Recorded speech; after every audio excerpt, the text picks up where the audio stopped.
Hello, അസ്സലാമു അലൈക്കും. എല്ലാവർക്കും റിനു റിച്ചു വ്ളോഗിൻ്റെ പുതിയൊരു അധ്യായത്തിലേക്ക് സ്വാഗതം. പഴുത്ത മാങ്ങ ഉപയോഗിച്ചുകൊണ്ട് മാമ്പഴ പുളിശ്ശേരിയുടെ അതേ രൂപത്തിലുള്ള അരപ്പും തൈരും ചേർക്കാത്ത മറ്റൊരു റെസിപ്പിയാണ് ഞാനിവിടെ ചെയ്യുന്നത്. നല്ല പഴുത്ത പുളിയുള്ള മാങ്ങ കിട്ടുന്ന അവസരങ്ങളിലാണ് ഇത് ചെയ്യാൻ നല്ലത്.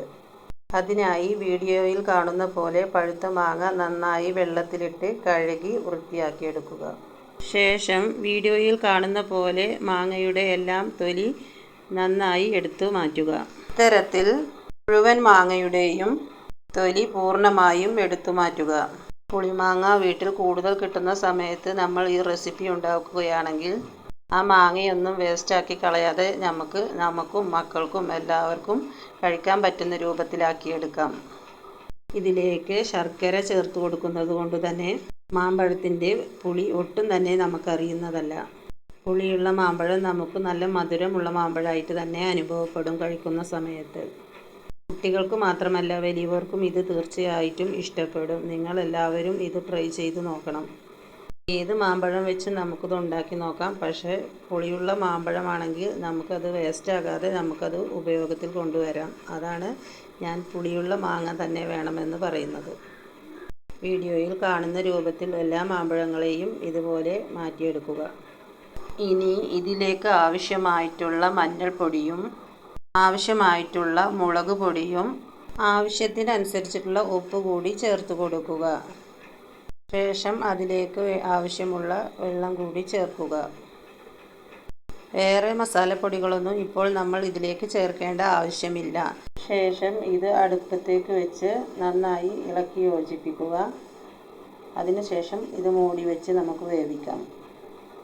ഇടയ്ക്കിടയ്ക്ക് ഓരോന്ന് തുറന്നു നോക്കി ഇളക്കി കൊടുക്കുകയും വേണം.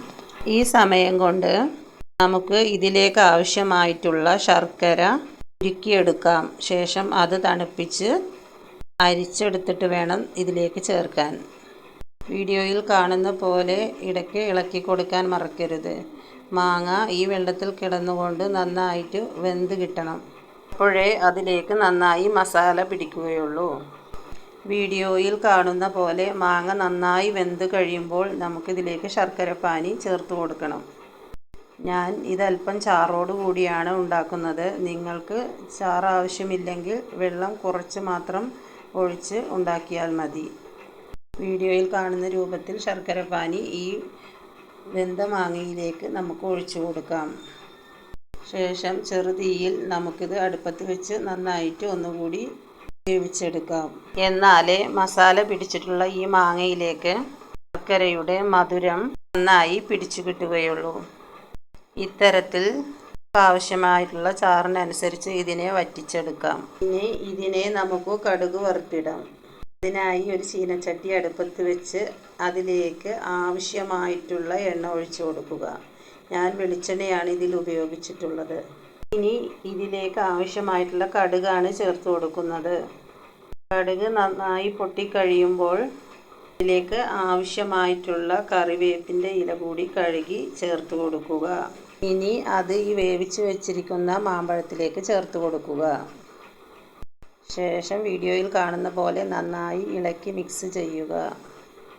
ഈ റെസിപ്പിക്ക് പ്രത്യേകിച്ചിട്ടൊരു പേരൊന്നുമില്ല. വീട്ടിൽ പഴുത്ത മാമ്പഴം കിട്ടുന്ന അവസരങ്ങളിലെല്ലാം ഞങ്ങൾ ഇത് തയ്യാറാക്കലുണ്ട്. ഇവിടെ മക്കൾക്കെല്ലാം ഇത് വളരെ അധികം ഇഷ്ടമാണ്. ഇത് ഉണ്ടാക്കിയാൽ വീട്ടിൽ മക്കൾക്കൊന്നും മറ്റ് കറികളുടെ ആവശ്യം തന്നെ ഇല്ല ഭക്ഷണം കഴിക്കുന്നതിനായിട്ട്. അപ്പോൾ ഈ റെസിപ്പി ഇഷ്ടമായെങ്കിൽ എല്ലാവരും വീട്ടിൽ ഒന്ന് തയ്യാറാക്കി നോക്കണം. വീഡിയോ ഇഷ്ടമായെങ്കിൽ ലൈക്ക് ചെയ്യുക, ഷെയർ ചെയ്യുക, സബ്സ്ക്രൈബ് ചെയ്യുക. അപ്പം നിങ്ങളുടെ വിലയേറിയ അഭിപ്രായങ്ങൾ കൂടി എഴുതി അറിയിക്കാൻ മറക്കരുത്. മറ്റൊരു പുതിയ റെസിപ്പിയുമായി ഞാൻ വീണ്ടും വരും നിങ്ങളുടെ മുന്നിലേക്ക്. അതുവരേക്കും എല്ലാവർക്കും അസ്സലാമു അലൈക്കും.